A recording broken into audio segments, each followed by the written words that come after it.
Four rich men refuse to pay the waitress until the Mafia boss shows up behind them. The neon sign buzzing outside the Harbor Line grill had a distinctive hum, a sound that seemed to vibrate directly into Lena Carter's exhausted bones. It was a rainy Tuesday in Briarview, the kind of gray, relentless drizzle that turned the city's soot into a slick paste on the sidewalks. Inside, the diner smelled of stale coffee, frying bacon, and the damp wool of coats drying on hooks near the door. Lena adjusted her apron, wincing as a sharp pain shot up from her heels to her calves. She was 6 hours into a double shift, and her feet felt like they were bruising against the hard linoleum floor. She took a breath, smoothed the stray hairs escaping her messy bun, and forced the corners of her mouth upward. The smile did not reach her eyes, which were shadowed with the kind of fatigue that sleep could not fix. She checked the ticket in her pocket. Table 4 needed ketchup. The guy at the counter wanted a refill, and somewhere in the back of her mind, a calculator was running a ceaseless tally. Rent was due in 3 days. The electric bill was 2 weeks overdue, sitting on her kitchen counter like a threat.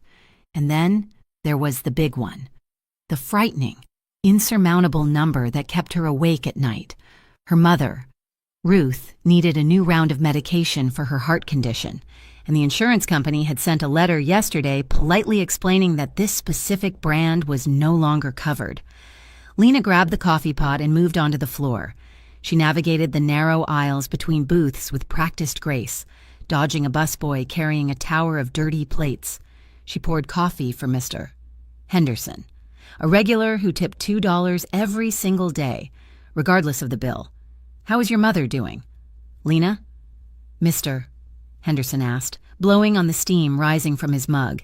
"She is hanging in there." Lena lied smoothly.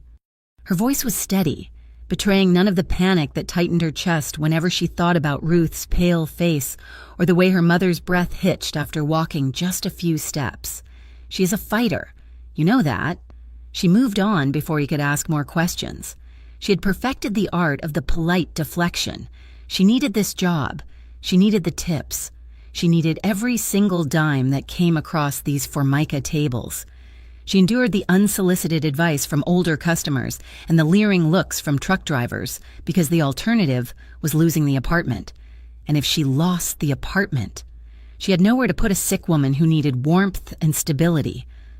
The bell above the door chimed, cutting through the low murmur of conversation and the clatter of silverware. The atmosphere in the diner shifted immediately. It was subtle, but Lena felt it. The air grew heavier, charged with a sudden influx of expensive cologne and loud voices. 4 men walked in. They looked like they had taken a wrong turn on their way to a country club. They wore tailored suits that cost more than Lena made in a year, the fabric distinct and sharp against the worn vinyl of the diner booths. They did not wait to be seated. They strode to the largest booth near the window, laughing loudly at a joke only they could hear. Lena felt a knot of dread tighten in her stomach. She recognized the type. Briarview was a working-class city, but it had pockets of new money, venture capitalists and developers coming in to buy up old warehouses and turn them into lofts no one from the neighborhood could afford. She took a breath, grabbed 4 menus, and walked over. "Welcome to Harbor Line," she said, keeping her voice bright. "Can I start you gentlemen off with some coffee?" The man closest to her, a blonde with a jawline that looked purchased rather than inherited, didn't even look up from his phone. He waved a hand dismissively. "Give us a minute, sweetheart," he said. "We are talking business here." Lena stood there for a second, feeling the heat rise in her cheeks. She placed the menus on the table gently. "I will give you some time," she said, and turned to walk away. "Nice view." Though, another one muttered. She stiffened but kept walking. She heard the low ripple of laughter behind her. She went back to the service station and gripped the edge of the counter, her knuckles turning white. Ignore it, she told herself. Just get the money, get the tip, go home. 10 minutes later, they waved her over. The blond man, whose name she later learned was Bryce Harrow, looked her up and down with an expression that made her feel like livestock being appraised at an auction. "What is good here?" Bryce asked, leaning back and spreading his arms along the top of the booth. "And do not say everything. We can see the decor. We know this is not exactly fine dining." "Our burgers are very popular," Lena said, keeping her eyes fixed on the notepad in her hand. "And the meatloaf is the special today." "Meatloaf," the man across from Bryce snorted. His name was Trent Collins, dark-haired and wearing a watch that glinted under the cheap fluorescent lights. "I think I will pass on the mystery meat. Do you have anything that was not frozen in 1990? Lena forced a polite laugh. "Everything is made fresh daily, sir." She took their orders. It was complicated. They wanted substitutions that were not on the menu. Chad Mercer wanted his eggs poached, not fried, even though the menu clearly stated no poached eggs during the lunch rush. Oliver Dane wanted a specific brand of sparkling water they definitely did not carry. When Lena explained they only had club soda, Oliver rolled his eyes and sighed as if she had personally insulted his lineage. "Bring me a water with lemon then," Oliver said, "and make sure the lemon is fresh, not that dried-up stuff you keep in a jar. I will check the kitchen for you," Lena said. Throughout the meal, they ran her ragged. Every time she walked past, they needed something else. More napkins, a different fork because this one has a spot, more hot sauce, another side of ranch, and with every interaction, the comments grew bolder. "You have an accent," Bryce said at one point, stopping her as she tried to clear an appetizer plate. "Where is that from? Or is that just how people talk down here in the slums?" Lena pulled the plate away. "I grew up just a few blocks from here, sir." "Cute," Trent said, smirking at his friends. "Authentic. I like it. It adds to the gritty experience." They treated her not like a person, but like a prop in their poverty tourism. They made backhanded compliments about her uniform, asking if it came in a smaller size, laughing when she blushed. Lena swallowed her pride. Over and over again. She thought of the pharmacy counter. She thought of the red overdue stamp on the electricity bill. She thought of Ruth's tired smile. Eventually, the meal ended. The table was a disaster zone of crumpled napkins and half-eaten food. Lena printed the check, tallied the total, and placed it on the table inside the black folder. "Thank you for coming in," she said, already dreading the cleanup. Bryce Harrow picked up the folder. He opened it, looked at the number, and then looked at Lena. A cruel, amused smile played on his lips. "Is this a joke?" Bryce asked loudly. The diner went quiet. Lena froze. "Excuse me, $70, Bryce announced, holding up the receipt. "You expect us to pay $70 for this garbage?" "Sir, you ordered 4 entrees, appetizers, and drinks," Lena said, her voice trembling slightly. "The food was cold," Chad Mercer chimed in, leaning forward. "My eggs were rubbery. And the service," Oliver Dane added, shaking his head. "I have never waited so long for a glass of water in my life. It was abysmal." Lena looked at the empty plates. They had eaten almost everything. "You ate the food," she said, trying to keep her voice level.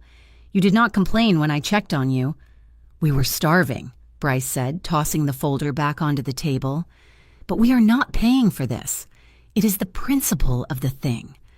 "We do not believe in tipping either," Trent said, looking around the room as if addressing an audience.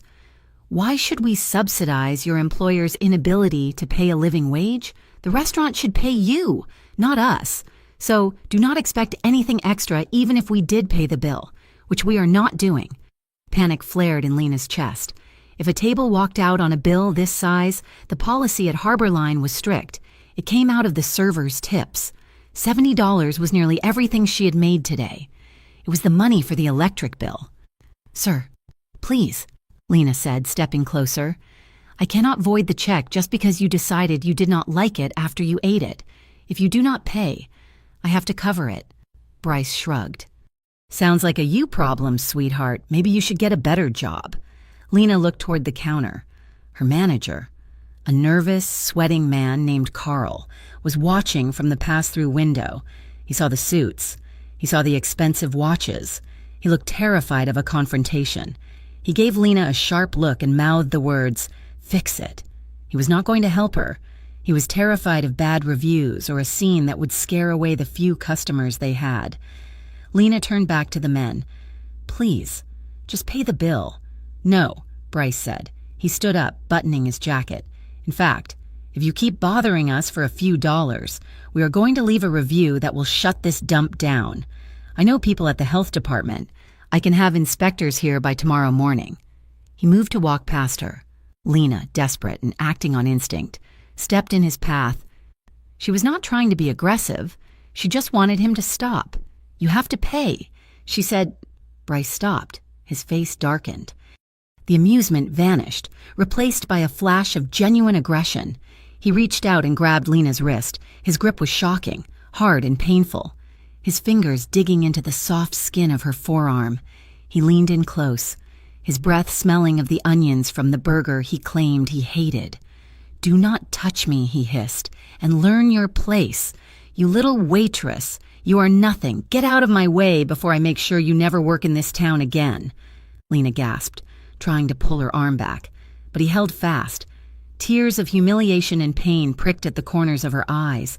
She was trapped. The entire diner was watching, but no one moved. They were all tired, working people, and these men radiated the kind of money that bought lawyers and ruined lives. Suddenly, a voice cut through the tension. It was not loud. It did not shout. It was a low, baritone rumble, calm and terrifyingly steady. "I think the lady asked you to pay your bill." Bryce froze. The other three men, who had been snickering, stopped mid-laugh. Standing behind Bryce was a man who had been sitting at the far end of the counter for the last hour. Lena had barely noticed him. He had been eating a slice of cherry pie, drinking black coffee, and reading a newspaper. He was tall, wearing a dark gray overcoat that fit his broad shoulders perfectly. His hair was dark, brushed back, and his face was hard angles and shadows. He did not look like the soft, wealthy men in suits. He looked like something carved out of granite. Bryce released Lena's wrist as if it had suddenly turned red hot. He spun around. "Who do you think you are?" Bryce demanded, trying to regain his bravado. "This is none of your business." The stranger stepped closer. He moved with a predator's grace. Silent and efficient, he looked down at Bryce, his eyes dark and unblinking. "It became my business when you put your hands on her," the man said. Bryce sneered. "Do you know who I am? I am Bryce Harrow." "My father is Marco DeLuca," the man interrupted softly. The name hit the group of men like a physical blow. The color drained from Bryce's face so fast he looked like he might faint. Trent Collins took a stumbling step back, bumping into the table. Oliver Dane looked at the floor. Lena watched, confused. She knew the name DeLuca was associated with the old Italian families in the neighborhood, the ones people whispered about, but she had never seen this man before. Marco DeLuca stood perfectly still. He did not posture. He did not raise his fists. He simply existed in the space, and his presence sucked all the air out of the room. "You are Bryce Harrow," Marco said, his voice a smooth, dangerous purr. "Your father sits on the city council. He lives at 421 Crestview Drive, white colonial, blue shutters." Bryce's mouth opened, but no sound came out. "And you," Marco said, shifting his gaze to Trent. "Trent Collins, you are supposed to be at a conference in Chicago right now. I wonder what your wife, Emily, would say if she knew you were actually here in Briarview, spending money on lunch while she thinks you are working. Or maybe she would be more interested in the texts on your second phone." Trent went pale. "And Chad," Marco continued, looking at the man who had complained about the eggs. "I heard a rumor about an insider trading investigation involving your firm. Something about the impossible timing of those tech stocks last month. It would be a shame if the SEC got an anonymous tip with the specific file numbers." The silence in the diner was absolute. Even the cook in the kitchen had stopped scraping the grill. Marco took one step closer to Bryce. He reached out and adjusted the lapel of Bryce's expensive suit jacket. The motion was gentle, almost affectionate, which made it infinitely more terrifying. "You come into my neighborhood," Marco said, his voice dropping to a whisper that carried to every corner of the room. "You eat the food. You treat the people who serve you like dirt, and then you try to steal from a woman working hard for a living." He smoothed the fabric of the lapel. It is bad for your health. Bryce. Very bad. Bryce was trembling, visible. Violent tremors shook his hands. We were just leaving. Bryce stammered. We were just joking. It was a misunderstanding. Pay the bill, Marco said. Yes, of course. Bryce fumbled for his wallet. His hands were shaking so badly he dropped it once before scooping it up. He pulled out a wad of cash, $100 bills. He did not count them. He threw the entire stack onto the table. It must have been $500. Is that enough? Bryce asked, his voice high and thin. Tip the lady, Marco said. That is the tip. Keep it all. Keep it all. Bryce looked at his friends. Let us go. Now. They scrambled toward the door, tripping over themselves in their haste to get away from the quiet man in the gray coat. They did not look back. The bell chimed frantically as they shoved their way out into the rain. The diner remained silent for a long heartbeat. Then, Marco DeLuca turned around.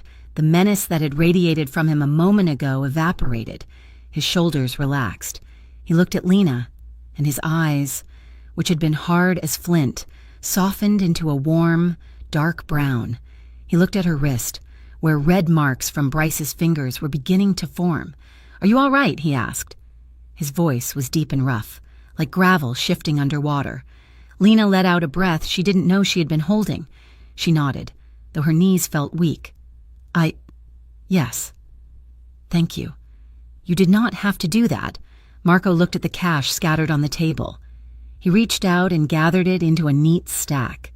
He handed it to her. I think I did. He said. Lena looked at the money. It was more than she made in a week. I cannot take this, she said automatically. It is too much. Take it, Marco said firmly. Consider it an idiot tax. They can afford it. He reached into his own pocket and pulled out a crisp $100 bill. He placed it on top of the stack in her hand. And this is from me, he said. For the pie, and for having to deal with trash like that. No, Lena said, shaking her head. You already helped me. I cannot take your money too. Marco smiled. It was a small, fleeting thing, but it transformed his face. It made him look younger, less severe. It is just for you, he said, not the restaurant. Put it towards something you need. He hesitated for a moment, then reached out and lightly brushed the back of her hand with his fingers. His skin was warm, his touch startlingly gentle. He let his fingers linger for a second too long, a contact that sent a strange, confusing shiver racing up Lena's arm and settling deep in her chest. Take care of yourself, Lena, he said. He turned and walked toward the door, through the window. Lena saw a sleek black sedan pull up to the curb. A driver in a suit got out and opened the rear door before Marco even reached it. Marco slid inside, and the car pulled away, disappearing into the gray afternoon rain.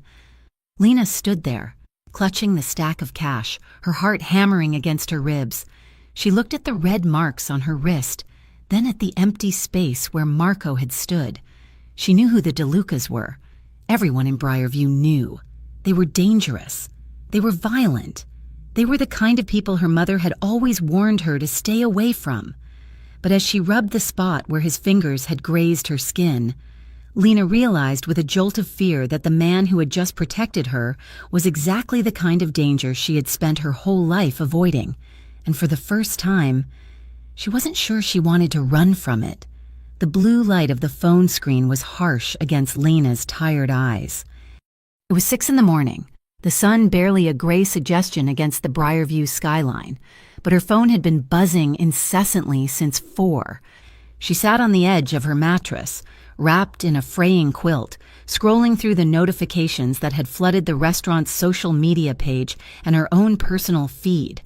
1 star, avoid this place at all costs. The server. Lena is unstable and aggressive. Another one in from an account named Truthseeker44 read, I saw the waitress threaten a customer just for asking for water. She is dangerous. Management needs to fire her immediately before she hurts someone. The comments were a landslide of malice.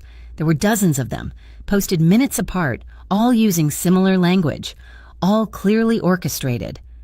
Lena felt a cold knot tighten in her stomach. It was petty, it was vindictive, and it was terrifyingly effective. In the digital age, A smear campaign like this could ruin a minimum wage worker's life before breakfast. When she arrived at Harborline Grill 2 hours later, the atmosphere was poisonous. Carl, the manager, met her at the door. He did not look her in the eye. He looked at a point somewhere over her left shoulder. His forehead sheened with nervous sweat. "In my office." "Lena," Carl said, his voice tight. The office was a cramped storage closet that smelled of cleaning chemicals and old receipts. Carl sat behind his cluttered desk, wringing his hands. "Corporate called," Carl said, gesturing vaguely at his computer screen. "They saw the reviews. They saw the posts. They are asking questions. Lena, they want to know why we have a server who is allegedly abusing customers." "You know that is a lie," Lena said, fighting to keep her voice steady. "You were there, Carl. You saw them. They refused to pay. They grabbed me. I saw a disturbance," Carl said, shifting in his seat. "I saw a scene involving high-profile individuals. Bryce Harrow's father is on the city council. Lena, do you understand the pressure that puts on a small franchise? Corporate is watching us closely now. One more slip, one more complaint, and my hands are tied. I cannot protect you if you are a liability." Lena stared at him, feeling the injustice burn in her throat like acid. She wanted to scream. She wanted to quit. But the image of the overdue medical bills flashed in her mind. She swallowed the scream. "I will be careful," she said quietly. "Good," Carl said, looking relieved to avoid a confrontation. "Just keep your head down. Smile. Do not give them any ammunition." The lunch rush was a blur of anxiety. Every time the door chime rang, Lena flinched, expecting to see Bryce and his entourage, but the hours dragged on without incident, bleeding into a slow, rainy afternoon. The diner emptied out, leaving only the sound of rain drumming against the plate glass windows and the hum of the refrigerator. Then, the bell chimed. Lena looked up, wiping down the counter. It was not the four men. It was Marco DeLuca. He entered with the same quiet gravity as the day before. He wore a different coat today, black wool with the collar turned up against the damp chill. He shook the rain from an umbrella and collapsed it, his eyes scanning the room until they landed on her. He walked straight to a booth in her section. Lena froze, the rag in her hand dripping onto the linoleum. Her heart did a strange double beat, a mix of apprehension and an involuntary spark of relief. "Coffee. Black," Marco said as she approached. "Please." He was polite, unexpectedly so. There was no arrogance in his tone, none of the entitlement she dealt with daily. He placed a folded newspaper on the table but didn't read it. He watched her as she poured the coffee, his dark eyes tracking her movements with an intensity that felt heavy, yet not predatory. "How are you holding up?" he asked. The question caught her off guard. Customers rarely asked how she was, and when they did, it was usually a prelude to a complaint. "I am fine," Lena said automatically, reciting the script. Marco took a sip of the coffee. He set the cup down without making a sound against the saucer. "You look like you did not sleep," he observed. Lena bristled slightly. "Is that a complaint about my appearance?" "No," Marco said, a faint smile touching the corner of his mouth. "It is an observation. You look like someone who is carrying the weight of the world, and the world is heavy today." His voice was low, intimate in the empty diner. It disarmed her. He asked about the rest of her shift, about how long she had worked there, questions that felt disconcertingly attentive. For a few minutes, standing there with the coffee pot in her hand, Lena forgot the reviews. She forgot the threat of corporate. She felt seen, not as a servant, but as a person. Then the door flew open. The atmosphere shattered. Laughter, loud and abrasive, filled the room. Lena turned and felt the blood drain from her face. It was them. Bryce, Trent, Oliver, and Chad. They were dressed in casual wear today, designer polo shirts and expensive jeans, but their energy was the same jagged, hostile arrogance. They stopped in the entryway, phones already out, screens glowing as they recorded. "Look who it is," Bryce announced loudly, aiming his phone camera directly at Lena. "The crazy waitress. We decided to come back and give the place a second chance. See if she is still attacking customers." They deliberately walked past Lena's section and sat in a booth on the far side of the room, serviced by a teenager named Sarah, but their voices carried. They were performing for an invisible audience. "Be careful." "Sarah," Trent shouted, "do not make eye contact. She might snap." Lena stood frozen near Marco's table, her hands trembling. Marco did not turn around. He continued to sip his coffee, but Lena saw his grip on the ceramic mug tighten until his knuckles turned white. Carl hurried out of the kitchen, wiping his hands on his trousers. He looked terrified. "Gentlemen," Carl said, his voice squeaking, "welcome back." "Everything okay? We are just concerned citizens." "Carl," Bryce said, loud enough for the camera to pick up, "we feel unsafe. That woman over there threatened us yesterday. It is a hostile environment. Why is she still employed here?" Carl looked at Lena, pleading with his eyes. He walked over to her, lowering his voice to a hiss. "Lena, go over there and apologize." "What?" Lena whispered, shocked. "Just do it," Carl said. "Tell them you are sorry for the misunderstanding. Smooth it over so they put the phones away. If this video goes online, we are done. I did nothing wrong," Lena said, her voice shaking but firm. "I will not apologize for being harassed." Carl's face reddened. "If you do not fix this, I do not know if I can keep you on the schedule next week." From across the room, Bryce laughed. "Look at her," Bryce jeered. "She's refusing to serve us. It is discrimination. Call the cops. Trent, let us file a report. We can have her escorted out. I am dialing now," Trent said, tapping his screen with theatrical slowness. "We will get her fired today," Oliver added. Lena felt tears pricking her eyes. She was cornered. If the police came, even if she was innocent, the drama would get her fired. If she apologized, she lost the last shred of her dignity. Before she could speak, a shadow moved in her peripheral vision. Marco stood up. He did not rush. He buttoned his coat with deliberate slowness. He picked up a thick, cream-colored envelope from the inside pocket of his jacket. He walked across the diner floor, the sound of his dress shoes sharp against the tile. He stopped at Bryce's table. The four men looked up. Recognition dawned on their faces instantly, and the smug grins vanished, replaced by the same pallor Lena had seen yesterday. Marco did not look at the phones. He did not look at the cameras. He looked directly at Bryce. He tossed the envelope onto the table. It landed with a heavy, solid thud. "What is this?" Bryce whispered, his phone lowering slightly.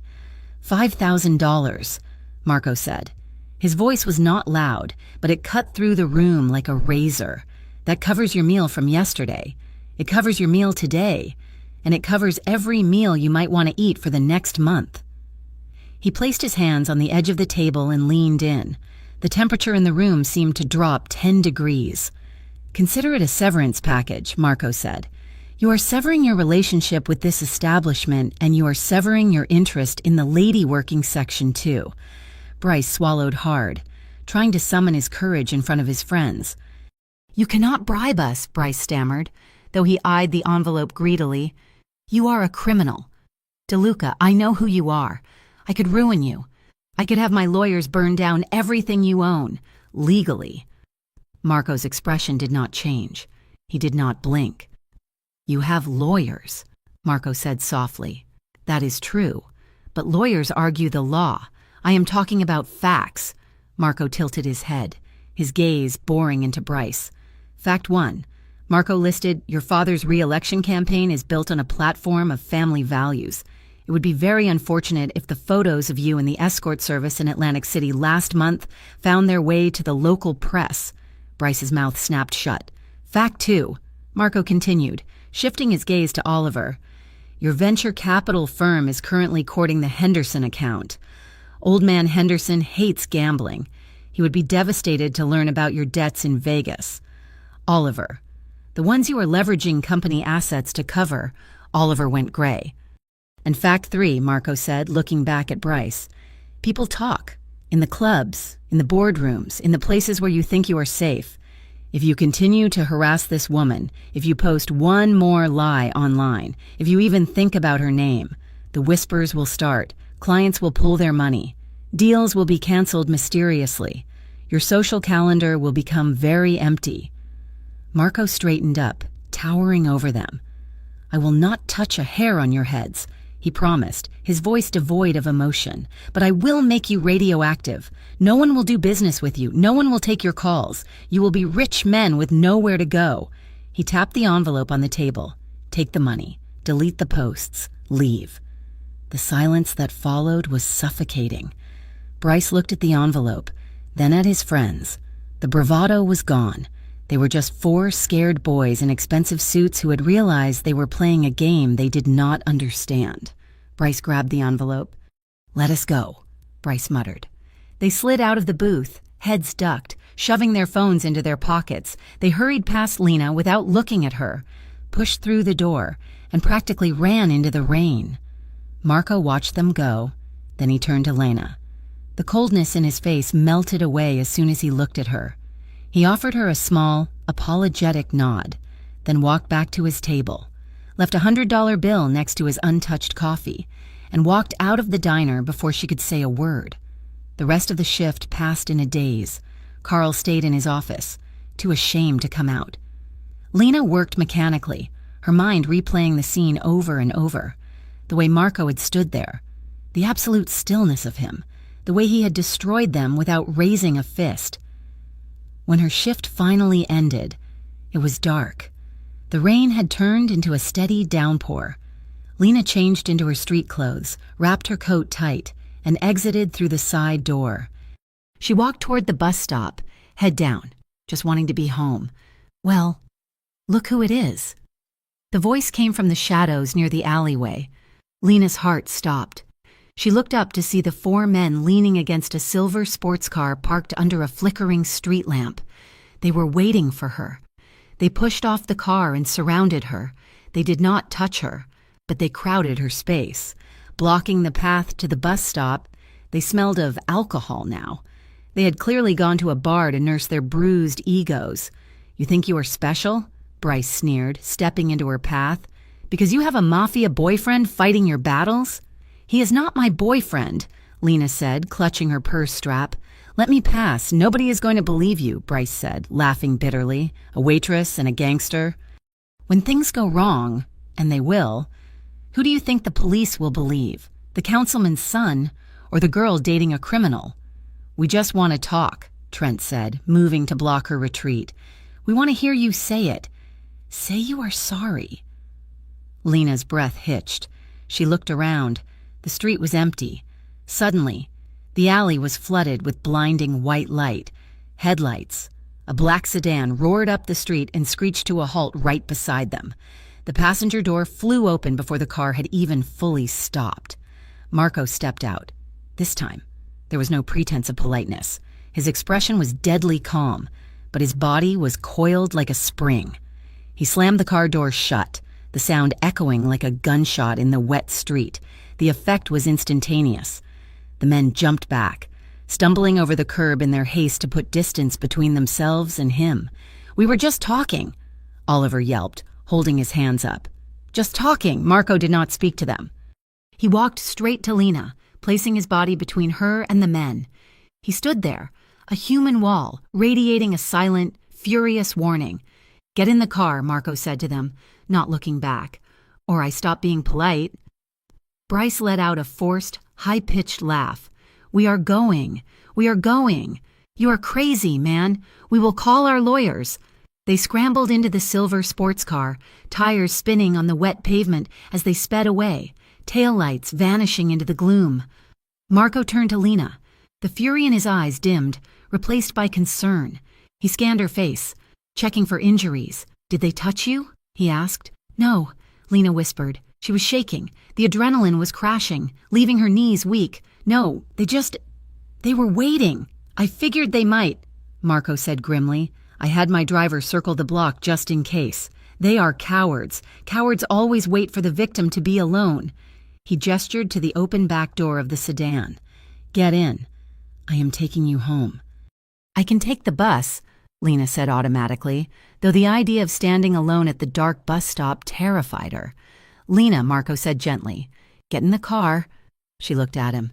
He was soaked from the rain, his hair plastered to his forehead, his expensive coat ruined. He had waited for her.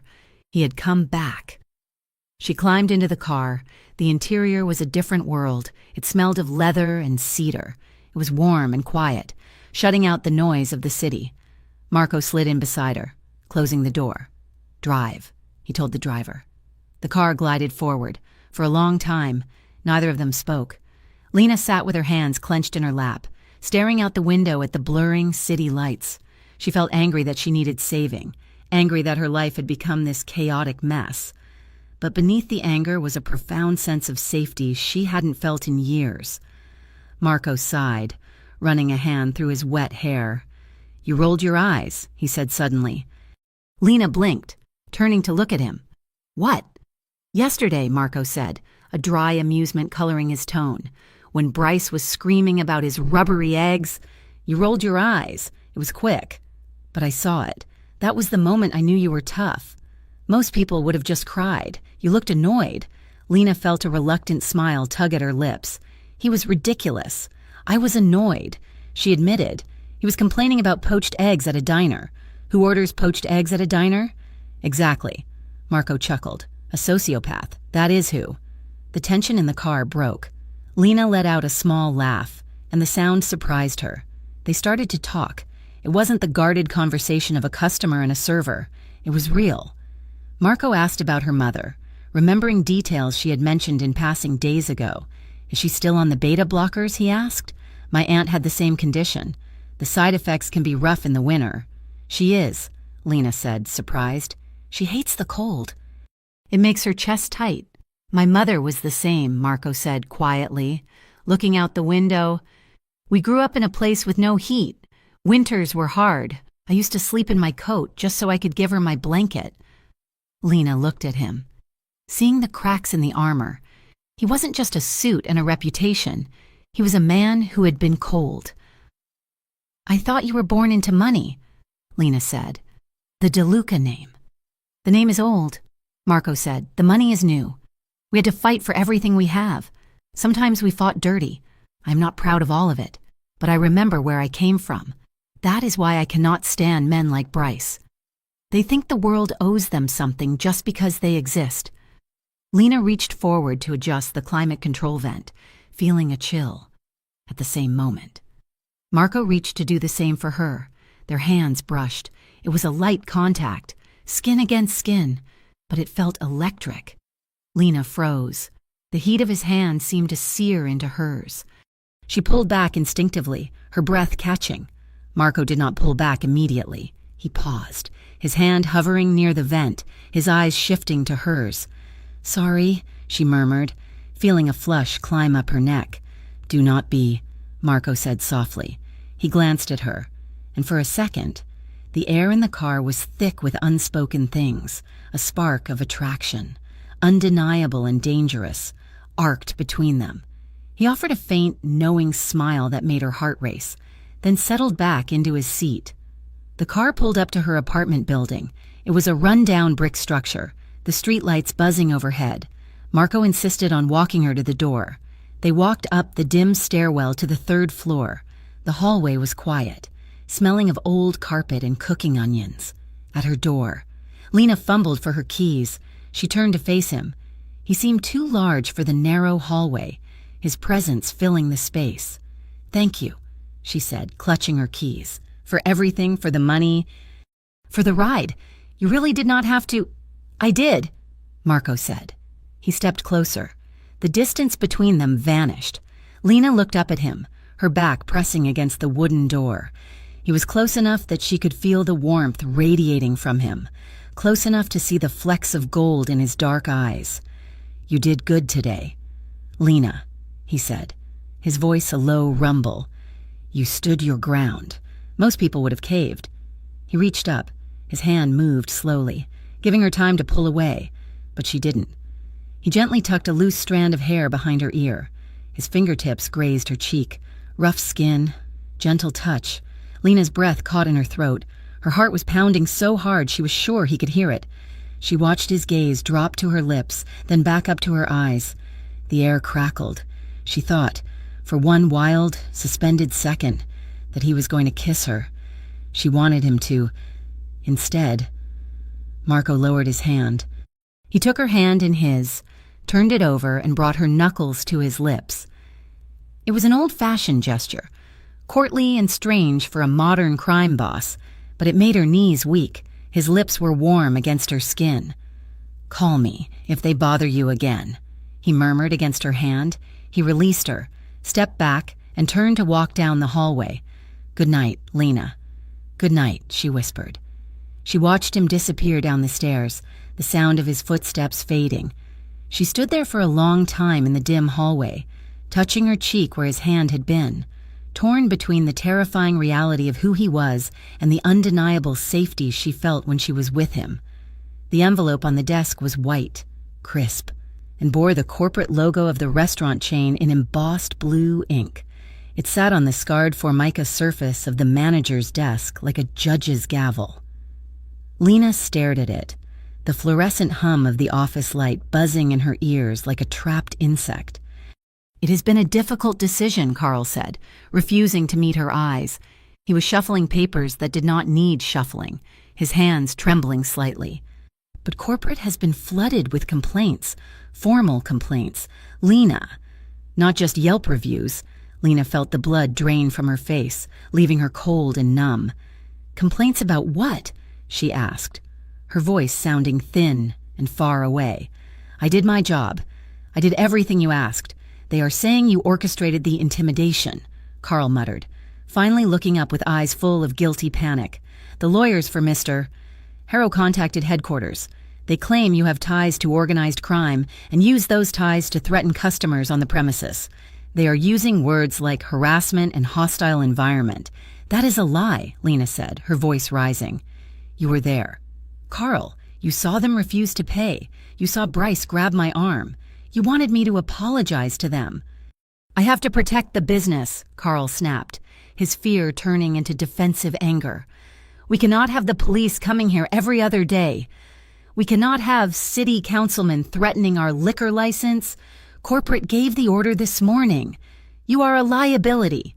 He pushed the envelope toward her. "This is your final paycheck, plus 2 weeks of severance. Please clear out your locker." The walk from the office to the break room felt like a march to the gallows. The kitchen was busy, the clatter of pans and the hiss of the grill filling the air, but as soon as Lena stepped in, the noise seemed to drop. People looked away. Sarah, the young server Lena had covered shifts for a dozen times, suddenly found the floor tiles fascinating.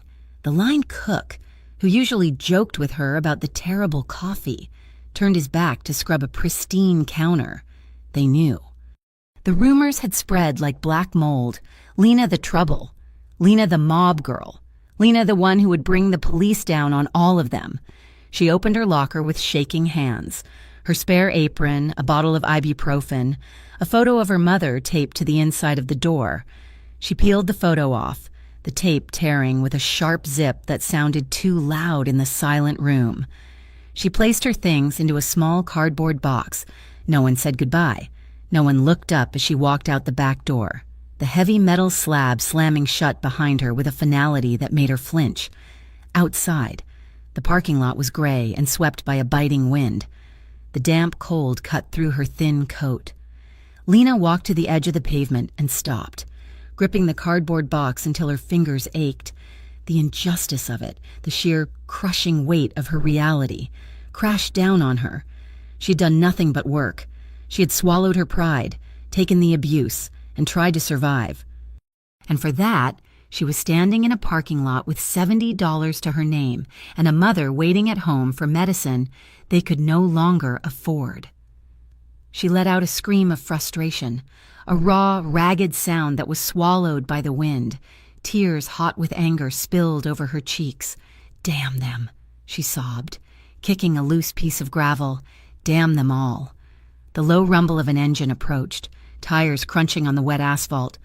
A sleek black car pulled up to the curb, the window rolling down smoothly. Marco DeLuca stepped out. He looked impeccable, as always, in a dark suit that seemed to repel the grime of this city. He walked toward her, his expression serious, his eyes scanning her face and the box in her hands. He clearly knew. "Lena," he started, his voice low. "Do not," Lena snapped, backing away from him. She dropped the box on the hood of her rusted sedan and whirled on him, her anger finding a target. "Are you happy?" she demanded, her voice cracking. "Is this what protection looks like? I just got fired. Marco, they fired me because of you. I did not get you fired," Marco said calmly. Stopping a few feet away, "They got you fired. The men who filed the complaints, you gave them the excuse," she shouted, throwing her hands up. "You walked in there and played the big scary boss, and now I am the one paying for it. I told you I just wanted to keep my head down. I told you I needed this job. Now I have nothing." Nothing, she was shaking. Not just from the cold, but from the sheer force of her panic. "You dragged me into your world," she accused, jabbing a finger toward him. "I was invisible before. Now I am a target. I did not drag you anywhere," Marco countered, his voice hardening slightly. "You were already in it. You just thought that if you let them walk all over you, they would eventually stop. They never stop." Lena. Men like Bryce Harrow consume people like you and me. If I had not stepped in, they would have gotten you fired anyway, just for the sport of it, or worse. He took a step closer, ignoring her attempt to push him back. "They were always cruel," he said, his eyes intense and dark. "I only exposed it. I made them show their hand, and that cost me my livelihood," Lena cried, the fight draining out of her as quickly as it had come, leaving her hollow. "I have bills. Marco, I have a mother who cannot breathe if she does not get her pills. I do not have the luxury of pride." She slumped against her car, burying her face in her hands. The tears came harder now, silent and defeated. Marco watched her for a long moment. The hardness in his face softened, replaced by a look of pained resolve. He reached out, not to touch her, but to rest his hand on the roof of the car near her arm, creating a barrier against the rest of the world. "I know," he said softly. "I know you are scared, and I am sorry that it came to this, but I will not let you fall." Lena looked up, wiping her eyes with the back of her hand. "What does that mean? Are you going to give me more charity money? I do not want it." "No charity," Marco said firmly. "A job." Lena stared at him. "I own a place downtown," he said, "a lounge called Umbra. It is upscale. It is quiet, and the tips are significantly better than what you were making here." Lena let out a bitter laugh. "A mob bar. You want me to serve drinks to your soldiers? It is a legitimate business," Marco said, his tone sharp. "I have spent the last 5 years making sure of that. I own several businesses that have nothing to do with the street. I am trying to steer things away from the old ways." He looked at her, his expression open and earnest. "I need good staff. You are good at what you do. You are fast, you are observant, and you can handle difficult people. Come work for me." Lena hesitated. Every instinct she had screamed that this was a bad idea, that getting closer to him was dangerous. But she looked at the Harbor Line Grill, the place that had just discarded her like trash, and then at Marco, who was standing in the cold offering her a lifeline. "I owe you nothing," Marco added, reading her hesitation. "If you take the job, it is because you earn it." Lena looked at the cardboard box.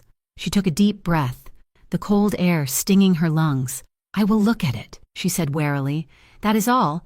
I will just look." Umbra was nothing like the diner. Located in the basement of a restored historic building in the Arts District, it was a world of velvet, brass, and warm, amber light. As Lena followed Marco down the wide staircase later that evening, the smell of stale grease was replaced by the scent of expensive leather, polished wood, and faint citrus. Jazz music played softly from hidden speakers, a complex, upright bass rhythm that felt like a heartbeat. The staff moved with quiet efficiency, the bartenders wore crisp vests, and the floor staff moved like dancers. What struck Lena immediately was not the luxury, but the atmosphere. When Marco walked in, the tension didn't rise, it relaxed. "Boss," a bartender called out with a genuine smile. Marco nodded.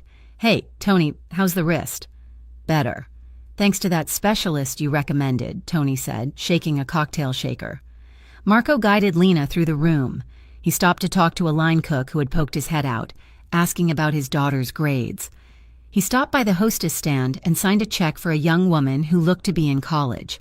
Tuition is due Friday, right? Marco asked her quietly. She looked at the check and beamed, her eyes tearing up. Thank you, Mr. DeLuca. I will pay it back, I promise. Focus on your exams, Marco said gently. We will talk about the rest later. Lena watched, bewildered. This did not fit the narrative she had built in her head. She expected fear. She expected a tyrant. Instead, she saw a man who commanded loyalty through respect. It is beautiful, she admitted as they stood near the bar. It is clean, Marco corrected. In every sense of the word. No backroom deals here. No product moving through the kitchen, just good drinks and music. He turned to her. The job is yours if you want it. Lena looked at the tuition check in the hostess's hand, then at Marco's waiting face. I will take it, she said. Training began the next night. Marco did not hand her off to a manager. He insisted on training her himself. It is different here, he explained, leading her onto the floor before opening hours at the diner. You are trying to turn tables. Here. You are curating an experience. You are not just bringing drinks. You are part of the atmosphere. He moved with her through the empty tables, showing her how to carry the heavy brass trays, how to angle her body so she was always open to the room but never in the way. Stand tall, Lena, he murmured, walking behind her. He placed his hands on her shoulders, correcting her posture. His touch was firm but professional, yet the weight of his hands sent a jolt through her. You have a habit of shrinking yourself, he said, his voice close to her ear. You try to take up as little space as possible. Stop doing that. You belong here. When you walk to a table, you own that space. He moved his hand to the small of her back to guide her through a narrow gap between two velvet armchairs. Like this, he said. The heat of his palm burned through the thin fabric of her silk blouse. It was a possessive, guiding touch that made her breath hitch. She tried to focus on his words, on the mechanics of service, but her body was hyper-aware of his proximity. She could smell him, clean soap, sandalwood, and the faint, sharp scent of starch from his shirt. Later that night, during the soft opening hours, the lounge began to fill. Lena was nervous. The clientele here wore silk and cashmere. They drank $20 cocktails and spoke in hushed tones. She was carrying a tray of martinis to a corner booth when a customer abruptly stood up, bumping her elbow. The tray tipped. 2 glasses slid off and shattered on the hardwood floor with a crash that silenced the nearby tables. Gin and olives splashed across Lena's shoes. Panic, cold and sharp, seized her. She flinched, her shoulders hunching up, waiting for the shout. She waited for the manager to scream, for the customer to berate her, for the humiliation she was so used to. I am sorry, she stammered, dropping to her knees to pick up the shards. I am so sorry. A pair of polished shoes stepped into her line of sight. Marco crouched down beside her. He did not look angry. He did not look annoyed. He reached out and gently took a jagged piece of glass from her trembling hand before she could cut herself. Leave it, he said softly.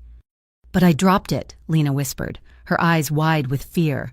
Marco signaled to a busboy, who was already rushing over with a broom.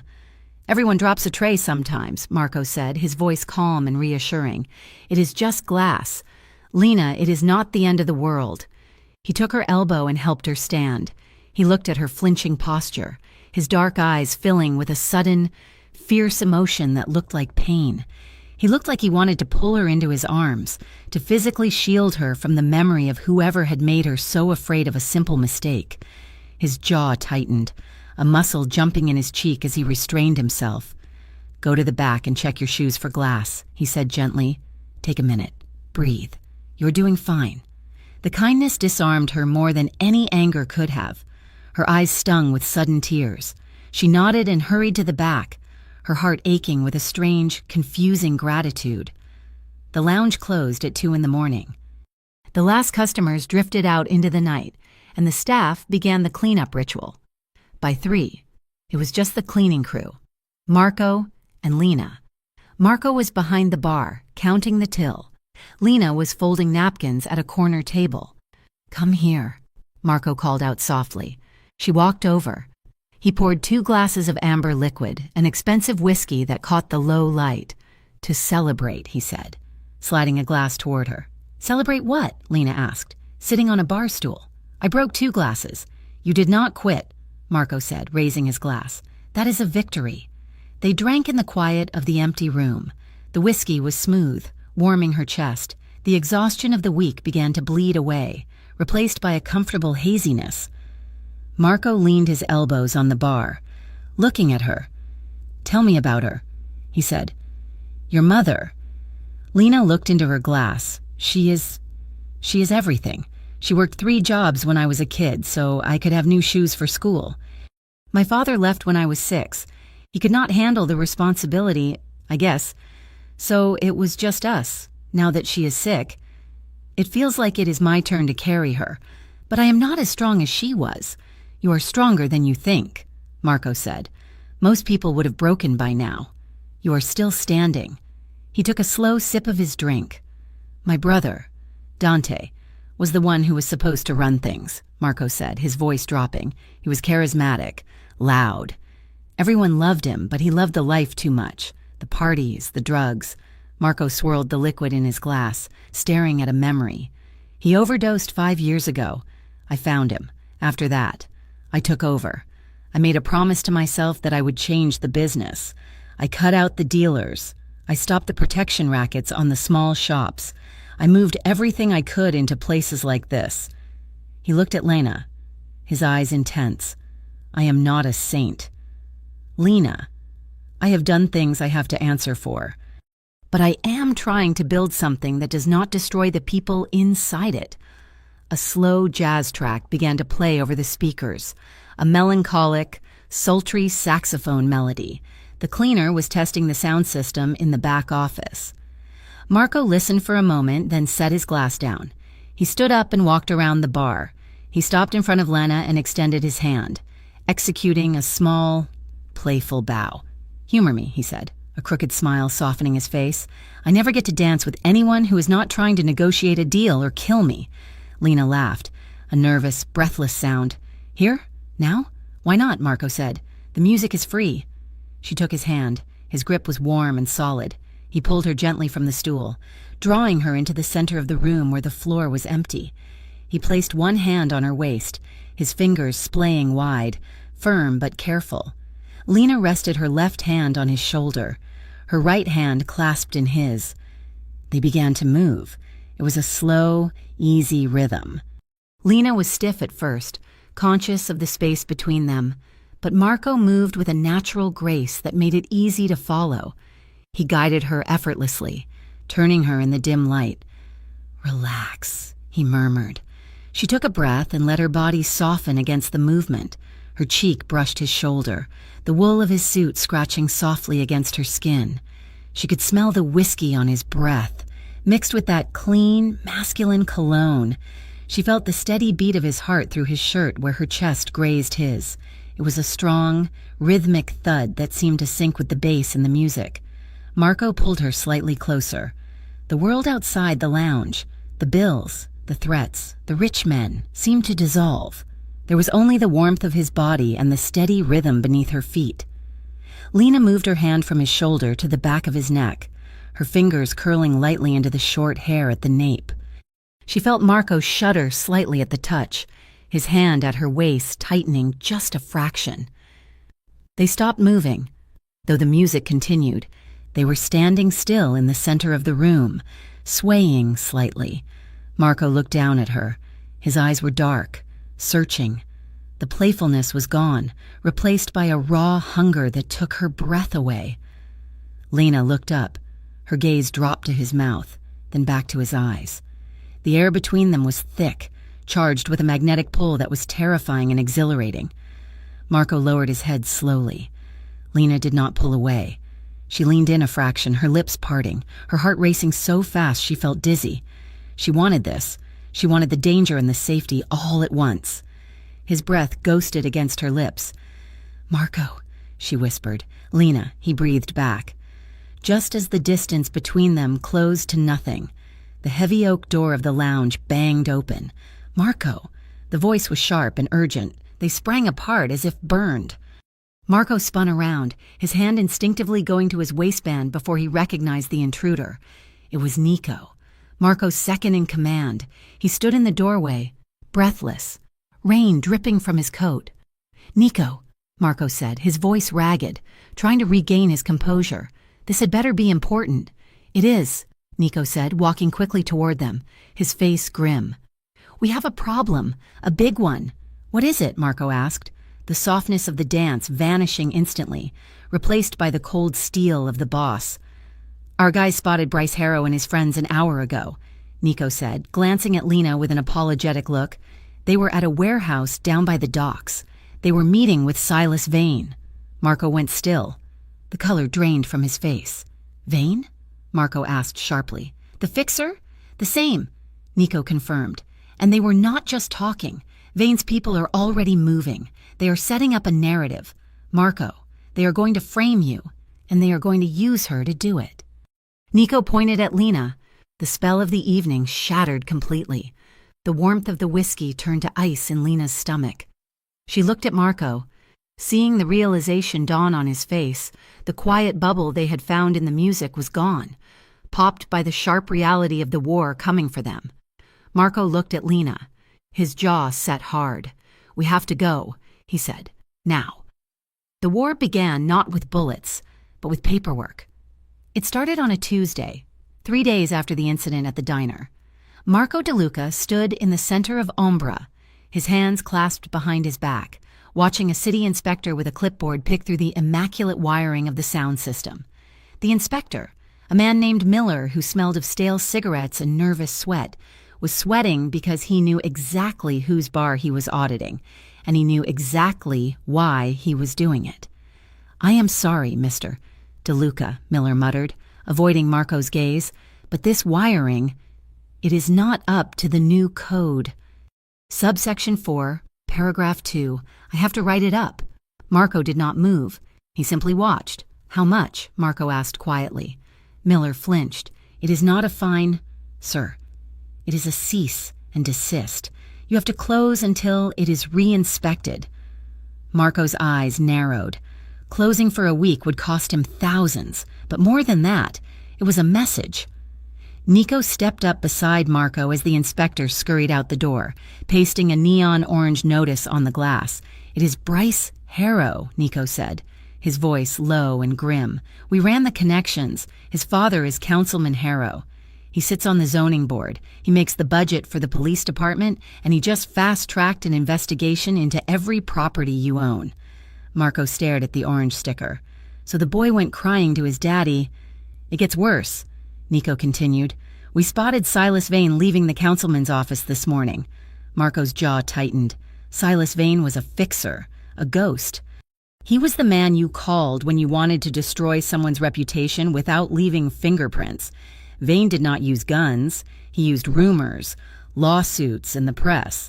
"They are trying to squeeze us," Marco said. "They want to make me toxic, so I have to cut a deal. They are not just coming for you." "Boss," Nico said softly. Marco turned to look at him. Lena received the letter that afternoon. She was sitting at her kitchen table, counting out the pills for her mother's weekly organizer. When the courier arrived, the envelope was thick, heavy, and expensive. She opened it with trembling fingers. The letterhead belonged to a law firm she recognized from billboards downtown, sharks who charged $500 an hour.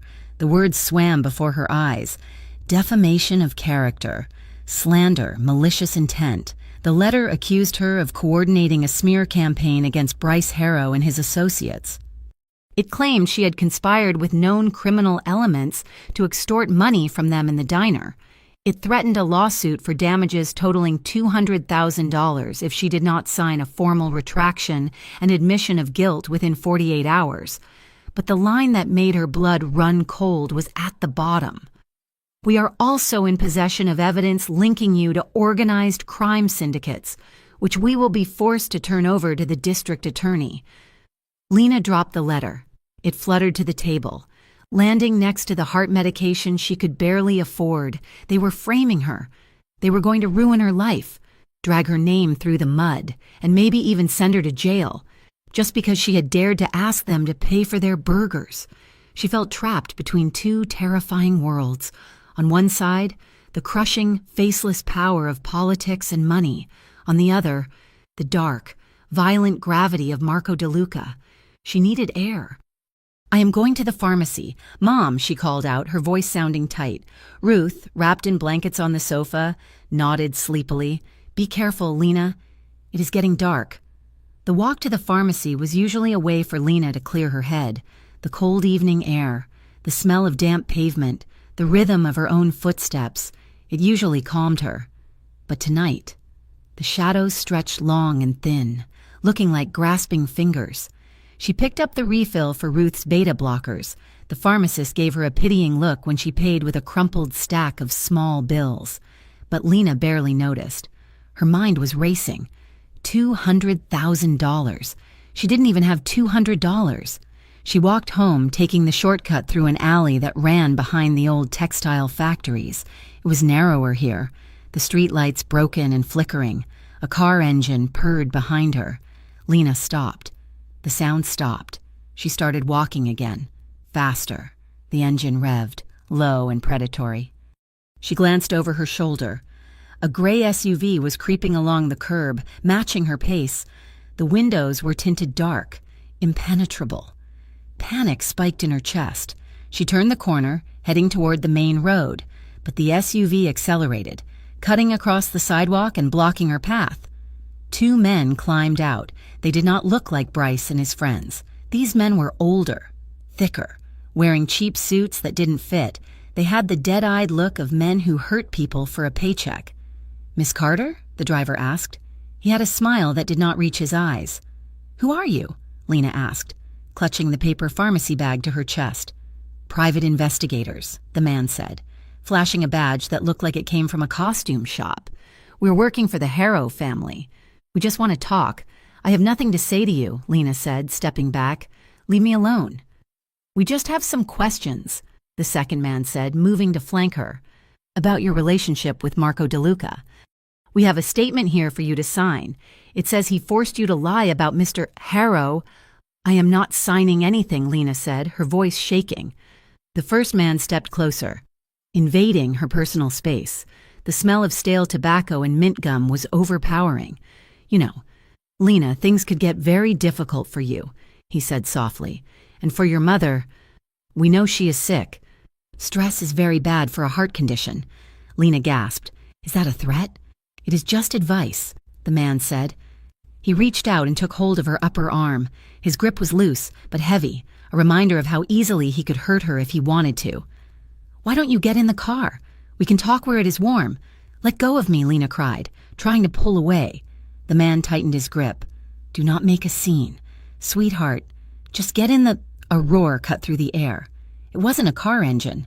It was the sound of a high-performance vehicle being pushed to its limit. Marco's black sedan drifted around the corner at the end of the alley, tires screaming against the asphalt, and surged toward them. The two men froze. The car screeched to a halt 10 feet away. The doors flew open before the wheels stopped rolling. Marco DeLuca and Nico stepped out. Marco's face was terrifying. It was not the face of the charming man who had danced with her in the lounge. It was a mask of cold, chiseled stone. His eyes were void of anything human. The man holding Lena dropped her arm as if it were on fire. "Mr. DeLuca," the man stammered, holding up his hands. "We are just doing a job. We are licensed investigators." Marco did not speak. He closed the distance in 3 long strides. The man reached inside his jacket, perhaps for a badge, perhaps for a weapon. It was a mistake. Marco moved with a speed that blurred in the dim light. He caught the man's wrist, twisting it sharply outward. There was a sickening pop, followed by a high-pitched yelp of pain. Marco didn't stop. He spun the man around, slamming him face first into the brick wall of the nearest building. The impact knocked the wind out of him, and a small metal baton clattered to the ground from his jacket pocket. Marco pinned him there, his forearm pressing against the back of the man's neck. The second man looked at Nico, who was standing casually by the car with his hand resting near his hip, looking bored. The second man made a calculation, turned, and sprinted down the alley, disappearing into the darkness. Marco leaned in close to the man pinned against the wall. "Tell Silas Vane. Marco whispered, his voice deadly calm, "that if he sends anyone near her again, I will not be polite next time. Do you understand?" Yes, the man choked out. Marco stepped back and released him. "Get out of here!" The man scrambled away, clutching his injured wrist, stumbling toward the SUV and speeding off. The silence that followed was deafening. Lena stood shivering against the cold brick. Clutching her pharmacy bag, she had just watched Marco dismantle a man in seconds. The violence had been precise, efficient, and horrifyingly practiced. She should be terrified of him. But as Marco turned toward her, the mask slipped. His eyes frantically scanned her, checking for damage. "Did he hurt you?" Marco asked, his voice rough. "No," Lena whispered. He grabbed my arm. Marco let out a breath that sounded like a curse. "You cannot stay at your apartment," he said abruptly. "What?" Lena asked, blinking. "They know where you live, Lena. They know about your mother. Vane does not play games. This was a warning. Next time. They will not just talk." He walked over to her, his presence overwhelming. "I am moving you. Tonight, I cannot just leave," Lena protested, though her resistance was weak. "My mother." "We will bring her," Marco said. "I have a secure apartment in my building. Top floor. Keycard access only. Guards in the lobby 24/7. You will be safe there." "I am not moving into your tower." "Marco," Lena cried. "I am not your possession." "Do you want them to come back?" Marco asked, his voice rising for the first time. "Do you want them to find Ruth when she is alone?" The question hung in the air, brutal and true. Lena thought of the man's hand on her arm. She thought of the threat about her mother's heart. "No," she whispered. "Then get in the car," Marco said. The next 2 hours were a blur.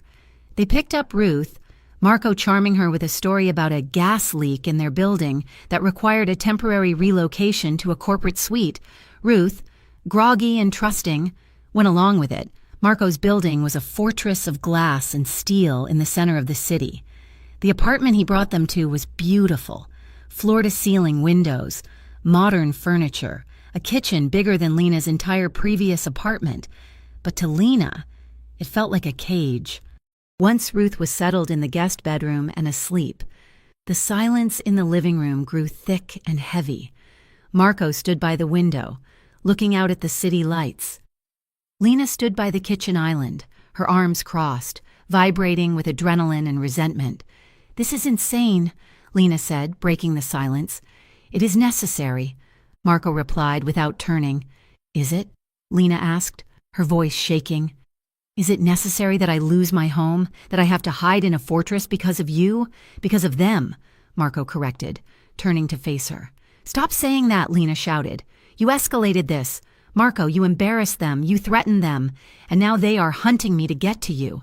I am just a pawn in your stupid war. I did not start this war," Marco said, walking toward her. His face was hard, but his eyes were burning. "They started it the moment they decided you were less than human. They thought they owned the world. They thought they could treat you like garbage and walk away." "And maybe I would have preferred that," Lena yelled back. "Maybe I would have preferred being treated like garbage over being hunted. At least then I was safe." "You were never safe," Marco snapped, stopping just inches from her. "You were just invisible." "There is a difference. If I had not stepped in, they would have kept pushing. They would have crushed you eventually." "Lena, I did not ask you to save me," Lena screamed. She shoved him. It was a burst of pure, frustrated anger. She placed her hands on his chest and pushed with everything she had. He barely moved, but the contact snapped something in the air between them. Marco caught her wrists before she could push him again. His grip was firm, stopping her instantly. He pulled her forward, closing the small gap between them. They stood chest to chest, almost nose to nose. Lena's breathing was ragged. Marco's breath was warm against her skin, smelling faintly of peppermint and suppressed fury. "Let go," Lena breathed. Though she didn't pull away, Marco didn't let go. He looked down at her, and the anger on his face began to fracture, revealing something raw and terrified underneath. "I could not let them hurt you," he whispered, his voice rough. "Do you understand? I cannot handle the thought of them touching you." Lena stared up at him. Her heart was hammering against her ribs so hard she knew he could feel it where their bodies were pressed together. The fear in her chest began to transmute into something else, something hot and sharp. She looked at his mouth. The silence crackled, electric and unbearable. Marco loosened his grip on her wrists. He made a move to step back, to give her the space he had promised. "No," Lena said. She lifted her chin. She searched his eyes, finding the hunger he kept locked away behind the walls of his discipline. She closed the last inch and kissed him. It was not a gentle kiss. It was messy, desperate, and fueled by the adrenaline of the fight. It tasted of fear and fury. Marco froze for a split second, and then he broke. He groaned low in his throat and kissed her back, his hands sliding from her wrists to her waist, pulling her flush against him. The impact knocked the breath out of her. His mouth was hot and demanding, moving against hers with a starving urgency. Lena's hands tangled in his hair, pulling him closer. She needed this. She needed to feel something other than fear. She needed to know that the fire burning between them was real. They stumbled backward. Marco's legs hit the edge of the plush sofa, and he sat down heavily, pulling Lena with him. She straddled his lap, her sweater riding up. Marco's hands were everywhere on her waist, her back, her hips. His thumb brushed the sensitive skin beneath the hem of her shirt, sending a jolt of electricity straight to her core. He kissed down her jawline to the sensitive spot below her ear, making her gasp. For a moment, the world narrowed down to friction and heat. The scent of him, leather, rain, and musk, filled her senses. But as his hand moved higher, skimming her ribs, reality crashed back in. The violence of the alley, the letter, the trap she was in. Lena pulled back sharply, gasping for air. "Stop," she whispered. Marco froze instantly. He did not argue. He did not try to persuade her. He pulled his hands away as if he had been burned, holding them up in the air. "I'm sorry," he said, his voice ragged and breathless. I lost my head." Lena scrambled off his lap to the other end of the couch. She wrapped her arms around herself, shaking. "I am scared," she confessed, her voice trembling. Marco watched her, his chest heaving. "Of them?" "Of everything," Lena said, tears welling up. "Of them, of this, of you. I am scared of what it means to want someone like you. You are dangerous, Marco. You solve problems by breaking wrists, and I am just me." Marco's expression softened into something profoundly sad. He reached out, slowly this time, and cupped her face. His thumb brushed away a tear that had escaped down her cheek. "I know," he murmured, "and you are right to be scared." He leaned back, putting physical distance between them, though his eyes stayed locked on hers. "I will never take more than you are willing to give, Lena," he said, his voice steady and solemn. "No matter how much I want you, and I do want you, more than I have wanted anything in a long time, but I need you to be sure." The honesty in his voice, the way he respected her boundary even when the air was still thick with desire, made Lena's chest ache. It was a different kind of danger, the danger of falling in love with a man who could break her heart just as easily as he broke a bone. "Thank you," she whispered. "Rest," Marco said, standing up. "I will take the couch in the study.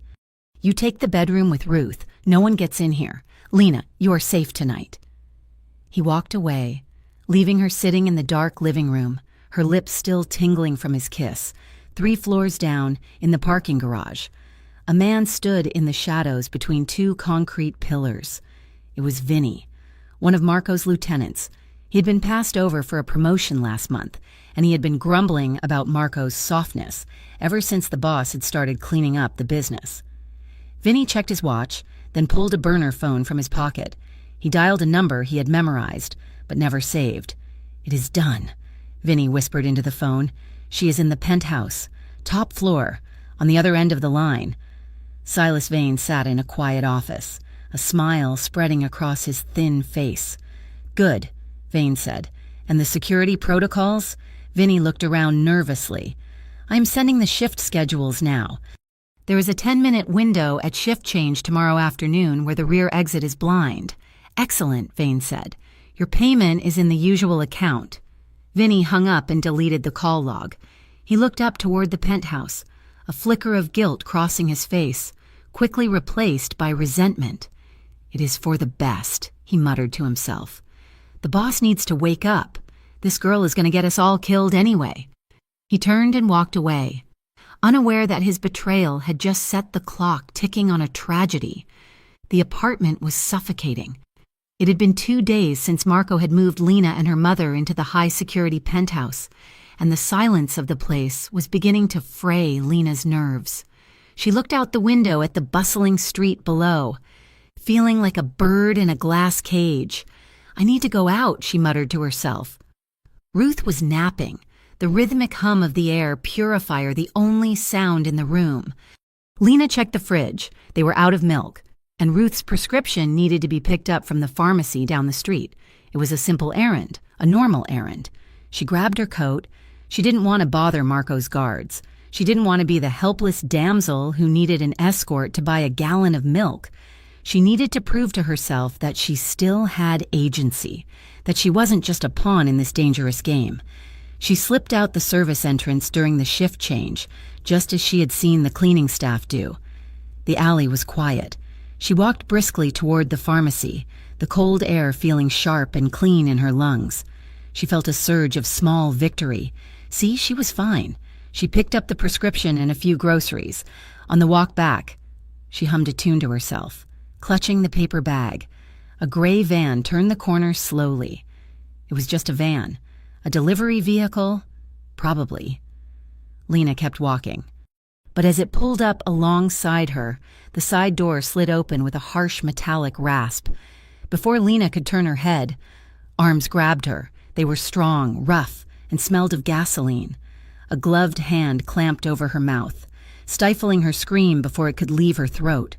She dropped the grocery bag. The glass jar of pasta sauce shattered on the pavement, a splash of red that looked too much like blood. She kicked, struggling, but they dragged her into the dark interior of the van. The door slammed shut, cutting off the daylight. "Hold her still," a voice hissed. Lena saw the glint of a needle. A sharp sting pricked her neck.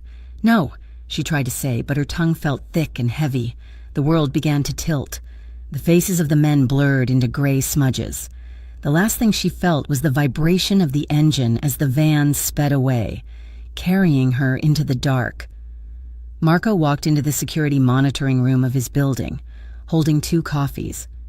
"Where is Lena?" he asked, looking at the screens.